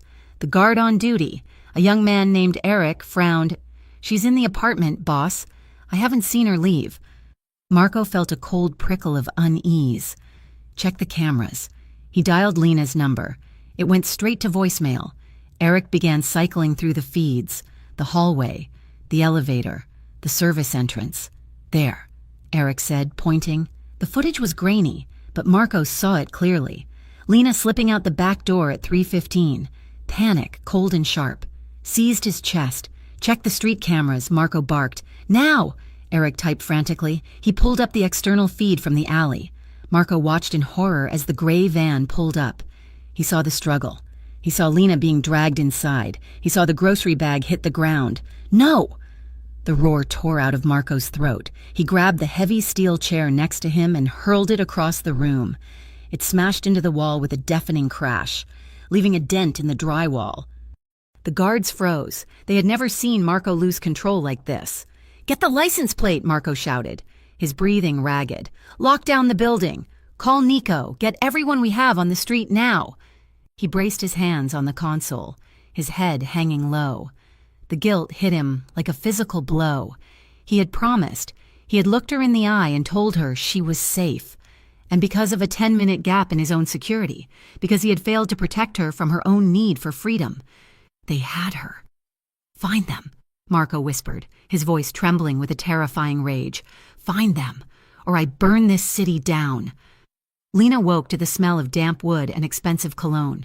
Her head was pounding, a dull, rhythmic throb that matched her heartbeat. She opened her eyes. The room was dim, lit only by a few recessed lights. It was a living room, but it felt sterile, like a staged home or a rental. Beyond the large glass windows, she could see the dark, choppy water of a lake under a stormy sky. She tried to move her hands and found them bound behind her back, tied to the heavy wooden chair she was sitting in. She was not alone. Well, look who is finally awake. It was Bryce Harrow. He was standing in front of a fireplace, holding a glass of scotch. Trent, Oliver, and Chad were there too, pacing the room like nervous cats. Lena's heart hammered against her ribs. She tugged at the ropes. They were tight. "Where am I?" she rasped, her throat dry. "Somewhere safe," Bryce said, smiling a smile that didn't reach his eyes. "Somewhere Marco will never find you." He walked over to her. He looked different than he had in the diner. The arrogance was still there, but it was brittle now, edged with desperation. "We are going to fix this." "Lena," Bryce said, "you and I, we are going to fix the narrative." "What do you want?" Lena asked. "We want the truth," Trent said, stepping forward. "Or, at least, a version of it that people will believe." Bryce pulled a chair over and sat backward on it, facing her. "Here is the plan," he said. "We are going to record a video. In it, you are going to explain how Marco DeLuca kidnapped you, how he forced you to lie about us, how he assaulted you. He leaned in closer. And then, we are going to rescue you. We will call the police, show them the video, and tell them we tracked you down to save you from a mob boss. We will be heroes. You will be the victim, and Marco goes to prison for the rest of his life." Lena stared at him. "You are insane. No one will believe that. They will believe it if you sell it," Oliver said from the corner. "You are a pretty girl. People like pretty victims. And if I refuse?" Lena asked, her voice steady despite her fear. Bryce's face hardened. He slammed his palm onto the small table beside her head. The sound was like a gunshot. Lena flinched violently. "You do not get to refuse," Bryce shouted. Chad walked over. He reached out and tilted her chin up with 2 fingers, forcing her to look at him. His touch was cold and oily. "Your mother is all alone in that apartment now," Chad said softly. "It would be a shame if her heart problems suddenly got worse. Stress can be a killer." "Lena, a very unfortunate way to go." The threat hit its mark. Lena felt the blood drain from her face. They weren't just threatening her, they were threatening Ruth. She looked at their faces. They were desperate men with power and money, a dangerous combination. If she fought them now, right here, they might panic. They might hurt her. They might kill her. She needed to buy time. She needed to survive. She forced herself to take a shaky breath. She let her shoulders slump. She let the tears that were threatening to fall spill over. "Okay," she whispered. "Okay. Please don't hurt my mother." Bryce sat back, looking satisfied. "See, that wasn't so hard. I can't do it looking like this," Lena said, her voice trembling. "My hair is a mess. I look like a hostage." Bryce frowned. "You are supposed to look like a hostage. Marco kidnapped you. Remember?" "Yes, but," Lena sniffled, "if I look too messy, people will focus on that. They won't listen to the words. I need to fix my face. Please." The men exchanged glances. Their vanity was their weakness. They wanted this video to be perfect. They wanted a cinematic victim, not a messy reality. "Fine," Bryce said. "Oliver, take her to the bathroom. Let her wash her face, but keep the door open." A hired guard, a man with a thick neck and a surprisingly kind face, untied her from the chair. He gripped her arm, but not painfully, and led her to a bathroom down the hall. Inside. Lena looked in the mirror. She looked pale and terrified. That part wasn't acting. She turned to the guard. "Please," she whispered, "the ropes. They are cutting off my circulation. My hands are numb. I can't feel my fingers." The guard looked at her red wrists. He hesitated. "Just a little looser," Lena begged. "Please, I'm not going anywhere. Look at me." The guard sighed. He was just doing a job. He wasn't a monster like Bryce. "Turn around," he muttered. Lena turned. He loosened the knot slightly. "Thank you." She breathed. She flexed her fingers. It wasn't much, but there was slack now. She remembered a night at Ombra, months ago. Marco had been showing her knot tricks with a bar towel, laughing as he taught her how to slip a simple bind. "It is all about leverage," he had said. His warm hands over hers, Twist and pull, create space. She prayed it would work. In the back of Marco's SUV, the air was thick with tension. Nico was driving, navigating the wet roads with white-knuckled intensity. Marco sat in the passenger seat, a tablet on his lap. "We got a ping," Nico said. One of Bryce's frat brothers made a call to a landline out by Lake Erie. "The property is owned by a shell company registered to Harrow Holdings." "How far?" Marco asked. His voice was dead. 20 minutes, Nico said. "Step on it." Marco checked his weapon, a sleek, black semi-automatic. He slotted the magazine home with a sharp click. "We go in quiet." Marco told the two men in the back seat, "No guns unless absolutely necessary. If we start a shootout, Lena could get hit. We take them down, we secure her, we get out." "And the rich boys?" one of the men asked. Marco looked out the window at the passing trees. "If they are armed, put them down if they surrender. We let the law handle them." He said it, but his hand tightened on the grip of his gun. He wasn't sure he could keep that promise if he saw them touching her. The storm had arrived. Rain lashed against the windows of the lakeside house. Bryce was setting up a tripod in the living room. "Okay, Lena," he said, pointing to the couch. "Sit there. Look sad. Look scared." Lena sat. Her hands were tied again, but she had managed to keep her wrists flexed when the guard retied them, maintaining the slack. She started to cry. It was easy. I don't know what to say," she stammered. "Just say what we told you," Bryce snapped. "Start with, 'My name is Lena Carter and I was taken against my will.' Can we do a practice run?" Lena asked. "I am so nervous. I keep forgetting the words." "Jesus Christ," Trent muttered. "Just read the cue cards. I am trying," Lena wailed. "Please, just give me a minute. What do I say about the assault? Do I say he hit me?" "Yes," Bryce yelled. "He hit you. He threatened you. Improvise."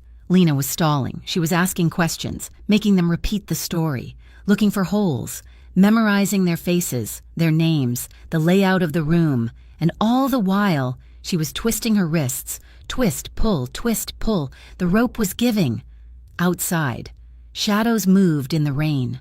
Marco and his team approached the house like ghosts. They cut the power to the external floodlights. They disabled the alarm box on the side of the garage. Nico took the back door. Marco took the side entrance. They moved into the hallway. It was dark. A guard stood by the kitchen door, scrolling on his phone. Marco moved. He was a blur of motion. He wrapped an arm around the guard's throat, cutting off his air, and dragged him silently into the pantry. He zip-tied the man's hands and feet before he could make a sound. "Clear," Marco whispered into his earpiece. They moved deeper into the house. In the living room, Bryce was getting frustrated. "Action," he shouted. Lena took a breath. "My name is Lena Carter." Suddenly, a beep echoed through the house. "What was that?" Oliver asked, looking around. "The security panel," Chad said. "A camera went offline. Someone is here," Trent whispered, his face going pale. Panic erupted. "Grab her," Bryce shouted. "Get her to the car." The guard who had loosened her ropes grabbed Lena by the arm, dragging her off the couch. "Move," he yelled. They ran toward the back hallway. Lena's legs felt numb, but her mind was sharp. She saw her chance. As they reached the narrow corridor, the guard fumbled with the back door handle. Lena stopped stalling. She dropped her weight, driving her shoulder hard into the guard's chest. He stumbled back, surprised. She twisted her wrists violently. The loosened knot gave way. Her hands came free. She didn't run. She turned and jammed her palms into the guard's face, pushing him backward over a small table. He went down with a crash. Lena scrambled toward the other end of the hall. She rounded the corner and collided with a solid wall of black wool. She screamed, raising her hands to fight. "Lena!" The voice was rough, familiar, and filled with a desperate relief. She looked up. Marco. He was there. He was real. Rainwater dripped from his hair, and his eyes were wild. "Marco!" She sobbed. He didn't speak. He pulled her against his chest, hard, his arm wrapped around her shoulders, crushing her to him. She buried her face in his wet coat, breathing in the scent of rain and him. For a heartbeat. The chaos stopped. She was safe. Then, a shout echoed from the living room. "There! Marco shoved her gently behind him. "Stay down," he commanded. Bryce appeared at the end of the hallway. He was holding a gun. His hand was shaking so badly the barrel was vibrating. "You ruined my life!" Bryce screamed. His face twisted into a mask of pure, ugly rage. Marco stood tall. He didn't raise his own weapon. He kept his hands visible, palms open. "Put the gun down, Bryce," Marco said. His voice was low, steady, and dangerously calm. "It is over. The police are on their way. I can hear the sirens." Bryce listened, faintly in the distance. The wail of sirens cut through the storm. "No!" Bryce yelled. "No! You did this! You!" "Bryce." "Look at me," Marco said, taking a slow step forward. "You pull that trigger and there is no coming back. Put it down and you walk away alive. I am not going to prison," Bryce shrieked. He squeezed the trigger. The sound of the gunshot was deafening in the enclosed space. Marco jerked back, his shoulder snapping as if hit by a hammer. "Marco!" Lena screamed. She rushed to him. Blood blossomed on his white shirt, dark and spreading fast. Bryce stared at the gun in his hand, horrified by what he had done. The sirens were louder now, blue lights flashing against the windows. He turned and ran. He fled through the side door, disappearing into the rain. Nico burst into the hallway. "Marco, we have to go. The cops are 2 minutes out." Marco gritted his teeth, clutching his shoulder. "I am fine. Get her to the car." Lena didn't wait. She grabbed Marco's good arm. "Move," she ordered, her voice fierce. They ran. Out the back door, through the mud, into the waiting black car. Marco slid into the back seat, groaning in pain. Lena scrambled in after him. Nico slammed the door and floored the gas. The car tore away from the house just as the first police cruiser skidded into the driveway. In the back seat, it was dark. Lena pressed a thick cloth napkin Nico had thrown her against Marco's shoulder. "Press hard." Marco grunted, his face pale. "I am," Lena said, her hands shaking. "Oh God, there is so much blood. It is just a graze." Marco lied through clenched teeth. "I have had worse." Lena looked at him. He was in pain, bleeding, risking prison, risking his life, all for her. The anger she had felt at the apartment, the fear, the resentment, it all burned away, leaving only a terrifying clarity. She leaned in. She kissed his blood-streaked knuckles, her lips trembling against his skin. "Marco," she whispered. He opened his eyes. He looked at her, really looked at her, with a vulnerability she had never seen. She leaned forward and kissed his mouth. It wasn't like the kiss in the apartment. It wasn't about lust. It was desperate, salty with tears, and edged with the metallic taste of adrenaline. It was a kiss of survival, a kiss that said, "I am here, and you are here, and nothing else matters." Marco made a sound low in his throat. He kissed her back, tenderly, despite the pain. His free hand came up to cradle the back of her neck, his thumb stroking her skin. He pulled her closer, not possessively, but as if she were the only thing anchoring him to the earth. He rested his forehead against hers, their breath mingling in the dark car. "I thought I lost you," he whispered, his voice cracking. "You didn't," Lena said, holding his face in her hands. "You didn't."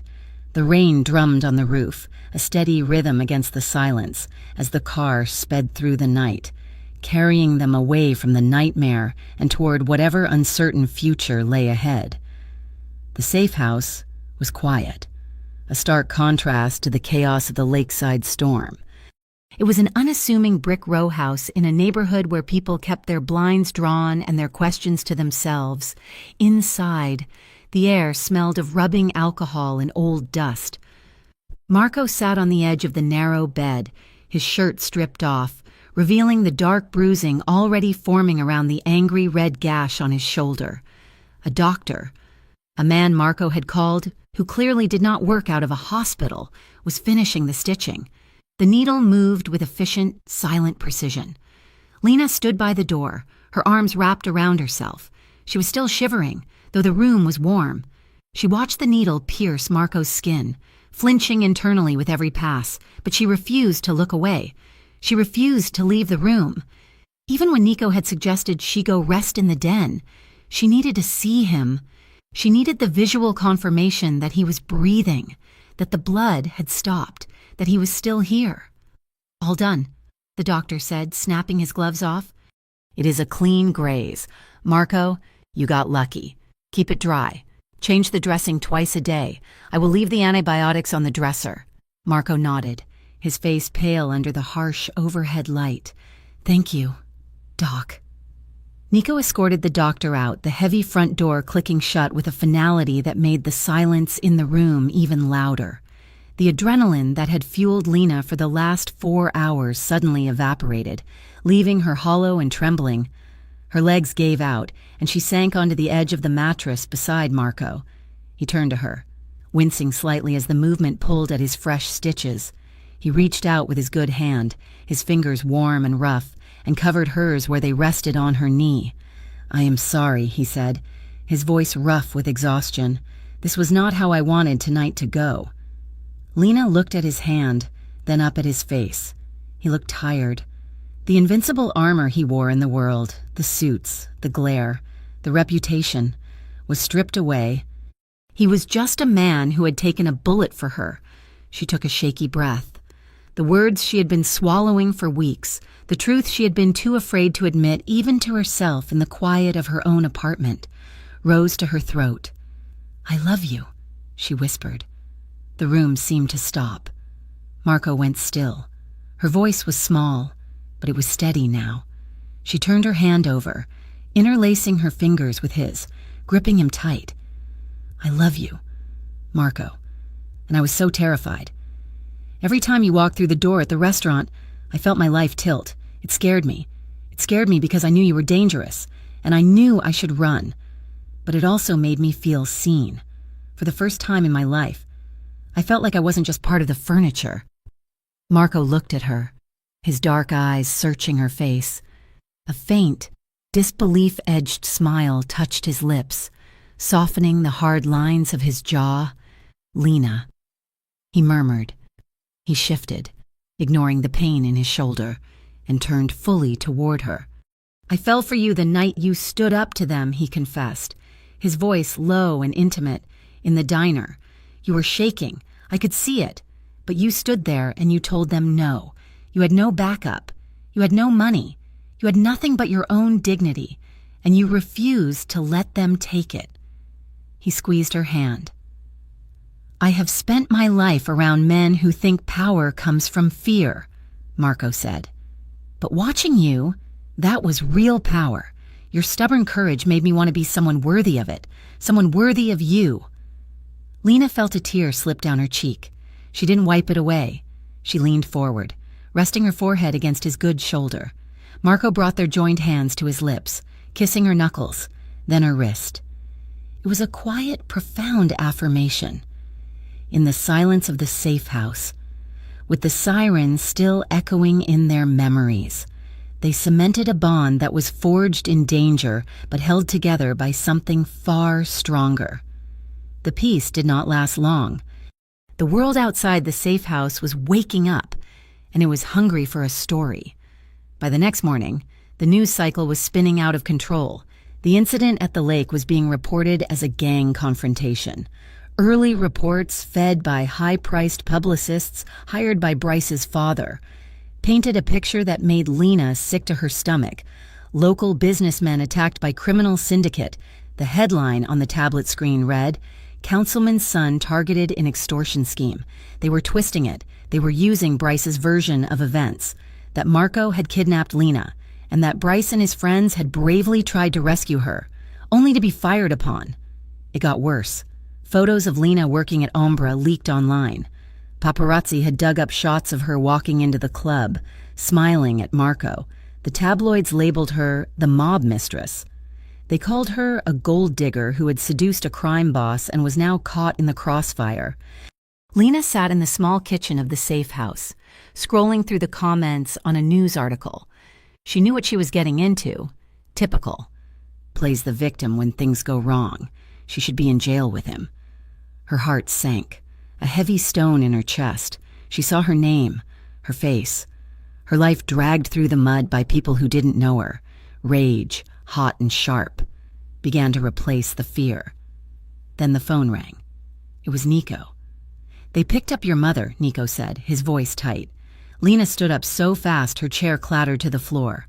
What? Detectives brought Ruth in for questioning. Nico explained quickly. They are squeezing her. Lena, they are telling her that you are going to prison as an accessory to kidnapping and attempted murder unless you testify against Marco. They want you to say he forced you. They want you to corroborate Bryce's story. Marco walked into the kitchen, buttoning a fresh shirt over his bandages. He had heard. His face was a mask of cold fury. Get the car, Marco told Nico. We cannot go to the police station, Nico warned. They will arrest you on sight. I am not leaving her mother alone in an interrogation room. Marco snarled. They compromised. Marco's lawyer, a sharp-eyed woman named Helen, went to the station. She arranged a secure call. When Lena heard Ruth's voice on the speakerphone, she broke. Mom, are you okay? Did they hurt you? I am fine. Lena, Ruth said, though her voice was trembling. I am fine, but they are saying terrible things. They are saying you are in trouble. I am safe. Mom, I promise. Ruth took a breath, and her voice grew stronger. Lena, listen to me. The detective. He told me that if you stay silent, the rich boys walk free. He said they are already spinning a story. He said the only way to stop them is the truth. But if I tell the truth... Lena looked at Marco. Tell them, Ruth said firmly. Do not let those men destroy you. Lena, do not let them win. You tell the truth, no matter what. Lena hung up the phone. She looked at Marco. He was standing by the window, looking out at the gray street. He turned to her, his expression unreadable. I can get you out, he said softly. What? I have money put away. Cash, untraceable. I can get you and Ruth new identities. You can go west, California, maybe, or Canada. You can disappear. You can start fresh, somewhere far away from Briarview, somewhere my shadow does not touch you. He was offering to let her go. He was offering to face the charges alone, to let Bryce win the narrative, just to keep her safe. Lena felt the tears prick her eyes again, but this time they were angry tears. No, she said. Lena, it is the only way to be sure you are safe, Marco insisted, taking a step toward her. If you stay, if you testify, they will come for you, the lawyers, the press. It will be brutal. I do not care, Lena shouted. She walked up to him, grabbing the lapels of his jacket. I am done running, Marco. I am done hiding. If I run now, I am a ghost. I spend the rest of my life looking over my shoulder, knowing that Bryce Harrow and his friends are laughing about how they ruined me, knowing that they lied about us. She looked up into his eyes. Living as a ghost would hurt worse than standing beside you. No matter what happens, I am not leaving you. We fight this. Together. The day of the grand jury hearing, the courthouse was a circus. Reporters swarmed the steps, microphones thrusting into the air like spears. Lena walked in through the side entrance, flanked by Marco's security team and Helen. She wore a simple gray suit she had bought with the last of her savings. She held her head high, though her hands were trembling inside her pockets. The courtroom was packed. Bryce and his friends sat at the plaintiff's table, looking smug in their expensive suits, flanked by a team of high-powered attorneys. Marco sat at the defense table, looking calm and dangerous. Lena took the stand. The oath felt heavy on her tongue. She sat down, gripping the arms of the wooden chair. Miss Carter, the prosecutor began, tell us what happened on the night of November 12th. Lena took a breath. She looked at the jury. She looked at the reporters. And then she looked at Marco. He gave her a barely perceptible nod, his eyes anchoring her. She began to speak. She recounted every detail. She stripped away the shame and the fear and laid the truth bare. She talked about the double shifts at the Harborline Grill. She talked about the way Bryce had snapped his fingers at her like she was a dog. She described the refusal to pay, the sneering insults, the way Bryce had grabbed her wrist and told her to learn her place.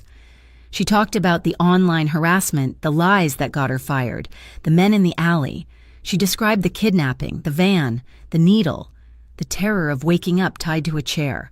The defense lawyers for Bryce attacked her viciously on cross-examination. Miss, Carter, isn't it true that you are romantically involved with Mr. DeLuca? One lawyer sneered. Yes, Lena said clearly. And isn't it true that you orchestrated this entire scenario to extort money from my clients? That you and your lover planned a shakedown? No, Lena said, her voice ringing out in the quiet room. That is a lie. Your clients are not victims. They are bullies who thought their money made them untouchable. She stayed composed. She did not cry. She did not scream. She simply told the truth over and over again. But the narrative was still murky. It was her word against theirs, and they had the weight of the establishment behind them. Then came the turn. The prosecutor called a new witness, a man named Gary Solder. Lena recognized him instantly. He was the guard from the lake house, the one with the kind face, the one who had loosened her ropes. He had been arrested fleeing the scene, and, facing 20 years for kidnapping, he had decided to talk Mr. Solder. The prosecutor asked, "Can you tell the court who hired you?" "Bryce Harrow," Solder said, his voice flat, "and Silas Vane." "And what were your instructions?" "We were told to grab the girl, to bring her to the lake house." "Bryce." "Mr. Harrow." He had a script. He wanted to make a video. He wanted her to say DeLuca did it. A murmur rippled through the courtroom. Bryce's face went chalk white. His lawyer frantically whispered something in his ear. "Did Mr. DeLuca demand any money?" the prosecutor asked. "No," Solder said. "When DeLuca showed up, he wasn't there to negotiate. He was there to get her out. He told his men not to shoot unless they had to.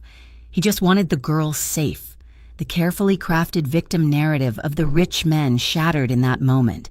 You could feel it in the room. The air shifted. The reporters began typing furiously on their phones. Following Solder's testimony, the prosecution played new evidence. A grainy security video from the Harbor Line Grill recovered from a corrupted hard drive that Marco's team had managed to salvage. It showed the confrontation clearly. Bryce grabbing Lena, his face twisted in aggression. It showed Marco standing calmly, not attacking. Then, clips from the lake house security system, which Bryce had foolishly thought was disabled but had been recording to a cloud backup. It showed Lena tied to the chair. It showed Bryce screaming directions for the video. Public outrage exploded. The prosecutor, sensing the wind change, moved quickly. The charges against Lena were formally dropped. 2 days later, new warrants were issued. Lena stood on the steps of the courthouse and watched as Bryce Harrow, Trent Collins, Oliver Dane, and Chad Mercer were led out in handcuffs. They did not look smug anymore. They looked small. They looked terrified. The cameras flashed, the shutters clicking like a swarm of cicadas, capturing their downfall for the morning papers. News broke that Councilman Harrow had resigned in disgrace. His political career imploded by the revelation that he had used city resources to help cover up his son's crimes. But the fight wasn't over for Marco. He still faced potential racketeering charges. The state wanted blood. And while the kidnapping charges against him were dropped due to defense of another, his broader operations were under the microscope. In a closed-door meeting, Marco sat with the district attorney. "I am done," Marco said quietly. He pushed a stack of files across the table. "These are the deeds to every illegitimate property I own. These are the accounts associated with the old businesses. I am liquidating everything." The DA looked at the files. "And in exchange?" "I pay the fines," Marco said. "I accept the probation. I accept the supervision. But I stay out of prison. And I keep my legitimate businesses." The DA considered it. Putting Marco DeLuca in prison would be a trophy, but dismantling the infrastructure of the DeLuca crime family voluntarily, that was a victory. Marco agreed to cooperate on specific cases involving the Valdez cartel, the rivals who had tried to move drugs into the city. He agreed to strict conditions. It was a heavy price. It meant the end of his empire as he knew it. But as he signed the papers, Marco felt lighter than he had in 20 years. He was stepping out of the shadows. Epilogue. 6 months later, the spring sun was warm over Briarview. The neighborhood of North End had changed. It was vibrant, alive with foot traffic. On the corner of a busy street stood a restaurant with a striped awning and flower boxes in the windows. The sign above the door read, "Lena's Table, Inside." The air smelled of garlic, roasted tomatoes, and fresh bread. It was bustling.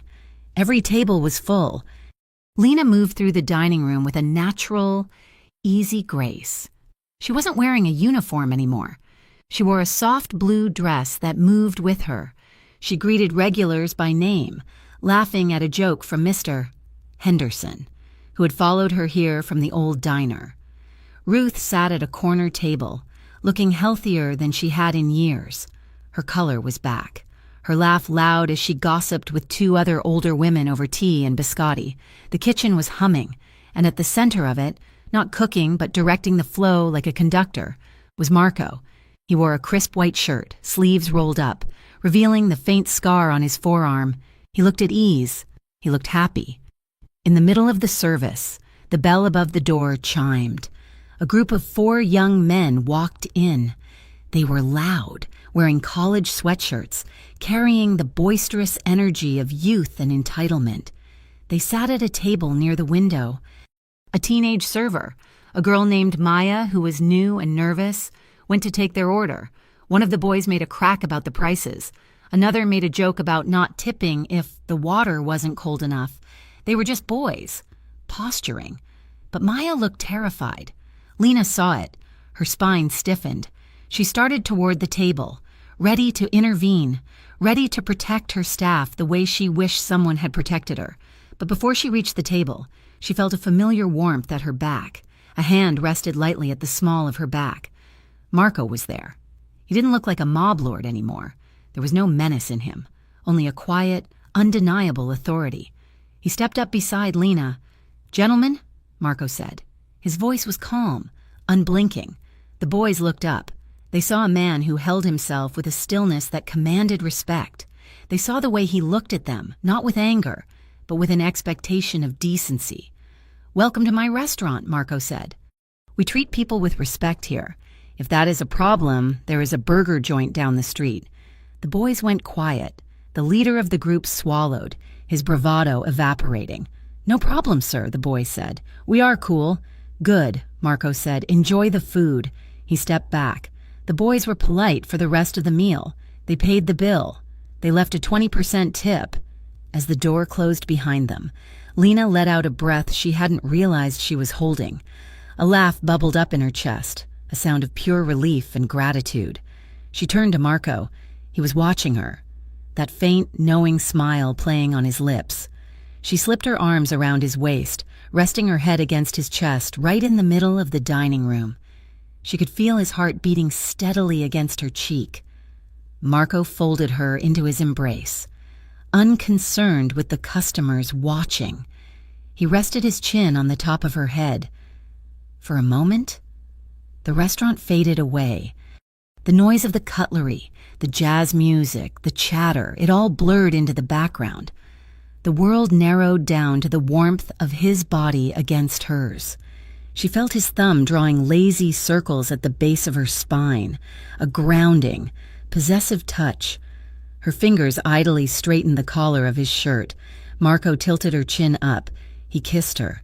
It was slow, deep, and unhurried. It was a kiss full of memory, of rain-slicked alleys, of a sterile safe house, of a courtroom, of the fear that had almost consumed them. But mostly, it was full of the life they were building now, a life chosen, not forced. Customers smiled and looked away politely. They broke apart, foreheads touching. "You know," Marco murmured, his voice a low rumble that vibrated through her. "As long as we stand together, men like Bryce never get the last word." Lena smiled, closing her eyes. "No," she whispered. "They don't." She opened her eyes and looked at the man she loved, standing in the soft golden light of their own hard-won peace. Thank you so much for listening to 4 Rich Men Refuse to Pay the Waitress Until the Mafia Boss Shows Up Behind Them. I hope you enjoyed Lena and Marco's journey from the diner to their happy ending. I would love to hear from you. Please leave a comment below letting me know where in the world you are listening from. If you enjoyed this story, please consider subscribing to Mafia Romance Stories for more emotional and exciting tales. Don't forget to share your thoughts on the ending in the comments. Thank you for your support.